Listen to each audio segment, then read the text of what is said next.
ఈ రోజు మా సర్వేలో 15% వచ్చింది. ఎక్కడ ఓసీలో పెంచినాం, ఎక్కడ బీసీలో తగ్గించినాం. ఇక మా పార్టీ కాదా ఆయన డిసైడ్ చేసుకోవాలి. ఇప్పుడు నా బాధ, ఎందుకంటే నేను కూడా మల్లన్న కోసం చాలా కష్టపడ్డాం, పనిచేసినాం. పార్టీలో మాట్లాడాలనుకున్నప్పుడు పార్టీ లైన్లో ఉండాలి. లేదా మీకు డౌట్స్ ఉంటే ఇది ఎట్లా చేసినామని ఆయనను కూడా 2-3 మీటింగ్లో పిలిచినాం. నేనే కదా పంచాయతీరాజ్ శాఖ మినిస్టర్గా ఉన్నప్పుడు కూడా ఉండిగా ఆయనను కూడా 2-3 మీటింగ్లకు వచ్చిండు. కాబట్టి ఇవాళ సమగ్ర ఈ యొక్క కులగణన జరుగుతుంటే ఈ యొక్క సమగ్ర సర్వేలో అధికారులకు సహకరించాల్సినటువంటి ప్రజాప్రతినిధులుగా ఉండి బీఆర్ఎస్ పార్టీ ఎంత దుర్మార్గం అంటే వాళ్ళు ఈ సర్వేలో పాల్గొనలే. మేము ఒక టార్గెట్ పెట్టుకున్నాం, సామాజిక ఆర్థిక ఉద్యోగ ఉపాధి అవకాశాల కోసం ఈ కుల సమగ్ర సర్వేను మేము నిర్వహించినాం. ఇవాళ వాళ్ళకి ఎక్కడ బీసీలకు పెరుగుతున్నాయో, ఎవరి వాటా ఎంత పెరుగుతుందో అని వీళ్ళు పాల్గొనలేదు. పాల్గొనలకు మాట్లాడే అర్హత ఉందా? బీసీ సోదరులు కూడా ఆలోచించాలి, నిలదీయాలి. ఎందుకు వాళ్ళు పాల్గొనలేదు? వాళ్ళు అంటే దీన్ని తగ్గించాలనే కదా, ఈ యొక్క కుల సమగ్ర సర్వేను ఉనికిలోకి రానియకుండా చేయాలనే కదా. అలాంటి వాళ్ళు వచ్చి వాళ్ళు మాట్లాడుతున్నారు బీసీల కోసం. బీసీ సోదరులు అంతకుముందే మాట్లాడారు, తోడేళ్ళు వచ్చి గొర్రెలను కాపాడుతామంటే ఎవరైనా గొర్రెలు నమ్ముతాయా? నేను గొర్రెనే కావచ్చు, కానీ నాకంటూ ఒకటి ఉన్నది. కానీ తోడేళ్ళ మీద డిపెండ్ అయి బతికే అంత దారుణమైన పరిస్థితి ఈ రాష్ట్రంలో ఏ వర్గాలకు లేదు. మా జాజుల సీనన్న కూడా అంటాడు, మేము తోడేళ్ళని నమ్ముతామా అమ్మ, మేము గొర్రెలమే కావచ్చు కానీ తోడేళ్ళని నమ్మని. ఇవాళ బీఆర్ఎస్ లీడర్లు ఇవాళ నీతులు మాట్లాడుతున్నారు.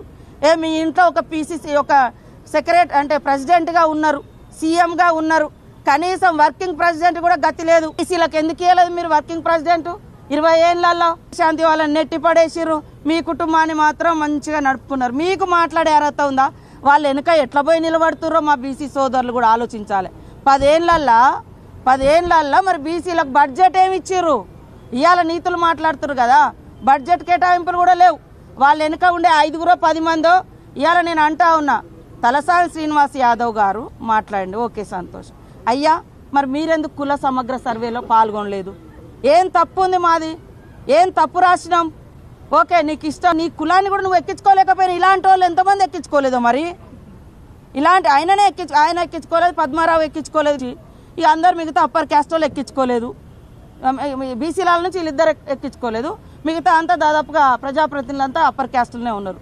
వాళ్ళకంటే మన మీద ద్వేషం ఉందనుకో, మరి మీరెందుకు ఎక్కించుకోలేదా? ఇట్లా మిమ్మల్ని ఫాలో ఎమ్మెల్యే మరి ఆయన ఫాలోవర్స్ అందరిని ఎక్కియాలి కదా. అరే మన కులం ఎంతో మనం చూపించుకోవాలి, రాయించుకోండి అని చెప్పాలి కదా. చెప్పకుండా ఇవాళ వచ్చి సన్నాయి నొక్కులు నొక్కితే ఎట్లనే? కాబట్టి ఇది ఒక కుట్రపూరితంగా ఇది మంచిగా పోయింది వాస్తవానికి బీసీలది. కాబట్టి దాన్ని డౌట్ క్రియేట్ చేయాలి. ఈ యొక్క మంచి పేరు ఇవాళ ఈ రాష్ట్రాన్ని చూపించి దేశంలో మా రాహుల్ గాంధీ గారు కూడా దేశంలో ఉన్నటువంటి అట్టడుగు వర్గాలకు న్యాయం జరగాలని కొట్లాడుతున్నాడు ఒక లక్ష్యంతో. ఇవాళ వాళ్ళు వచ్చి మేకవన్నె పులులాగా వేషాలు ఎత్తే ఎవరు నమ్మరు. మన సీఎం రేవంత్ రెడ్డి గారికి పూర్తి చిత్తశుద్ధితోటి ఉన్నారు కాబట్టే నిన్న చారిత్రాత్మకమైనటువంటి 2 కులాలకు సంబంధించి 2 వర్గాలకు సంబంధించి స్పష్టత ఇచ్చి మేమెంతో మాకంతా ఎవరిది వాళ్లకు వాటా ఇచ్చి పంచుకుందాం, పంచాది తెంచుకుందాం అనే రకంగా అది క్లియర్ చేయడం జరిగింది. అందరూ ఆమోదించారు, సంతోషపడ్డారు. కానీ ఈ సంతోషపడ్డ ప్రజల యొక్క సంతోషాన్ని చూసి ఓర్వలేక దీన్ని ఆపించాలనే కుట్రతోటే ఈ కులగణన తక్కువ చేసి చూపించారు, ఒప్పో చేసి చూపించారు అని చెప్తున్నారు. అది ఎవరైనా పాల్గొనకుంటే బీఆర్ఎస్ బీజేపీ ఇంకెవరో పాల్గొనకుంటే వాళ్ళు పాల్గొనకపోవచ్చు. అయినా కూడా మా వాళ్ళు మళ్ళీ ఫోన్లల్లా అయ్యా నువ్వెందుకు పాల్గొనలేదంటే కొంతమంది మాకు ఇష్టం లేదని చెప్తున్నారంట. కొంతమంది సరే ఫోన్లలోనైనా రికార్డు చెప్తే అట్లా కూడా కొంత మళ్ళీ ఎక్కించి అంటే మళ్ళీ పోయి మళ్ళీ చేసి వాళ్ళు ఉన్నాము అంటే పోయి మళ్ళీ కూడా చేసుకొచ్చారు. ఇంతకంటే ఇంకా తగ్గి ఏం చేస్తారు? ఒక్కరోజు లెక్క ఏడ బస్టాండ్ కాడ దొరికితే నీ వివరాలు, ఏడ హోటల్ కాడ దొరికితే నీ వివరాలు వాళ్ళు రాసిండ్రు కుల సమగ్ర సర్వేలో. మేము 50 రోజులు ఇచ్చినాం. నువ్వు ఒక్క రోజులో చెప్పింది కరెక్ట్ అంటున్నావు. నువ్వు చెప్పిన దాంట్లో అయినా కూడా నాయన 23% ఓసీకి ఇచ్చినావు, 51% బీసీకి ఇచ్చినాం. మేము 56 పైన ఇచ్చినాం. బీసీ 56 పైన లెక్క వచ్చింది మాకు. ఓసీలది మరి 15% వచ్చింది. ఈడ ఎవరికి పెంచినాం మేము? ఇది ప్రజలు కూడా అర్థం చేసుకోవాలి. ఒక మంచి ప్రయత్నం జరుగుతుంది దేశంలో. ఆఫ్టర్ ఇండిపెండెన్స్ ఫస్ట్ 1931లో ఈ కుల సోషియో ఎకనామిక్ సర్వే జరిగింది. After that only this is the best census అని చెప్తున్నా. క్యాస్ట్ సెన్సెస్ సోషియో ఎకనామిక్ పేరు మీద జరిగింది. ఇదే ఆధారం తప్ప వాళ్ళు చేసినామని చెప్తున్నారు కదా.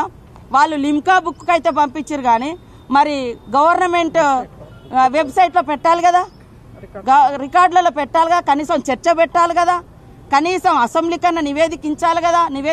అయ్యా ఇగో ఇంత కులగణన గింత వచ్చింది, దాన్ని బేస్ చేసుకొని ఈ పేదోళ్ళకి గిన్ని ఇల్లు ఇస్తాను, ఈ వర్గాలకు ఇంత బడ్జెట్ కేటాయించడం, ఇంతమందికి ఉద్యోగాలు ఇచ్చడం ఎక్కడైనా చెప్పిరా? ఆలోచించండి. ఇవాళ లాగొచ్చి వేషాలు వేసి మేము చేసే మంచిని ఈ రకంగా తులనాడడం అనేది ఇది కరెక్ట్ కాదు. ప్రజలు ఆలోచించాలని నేను మన తెలంగాణ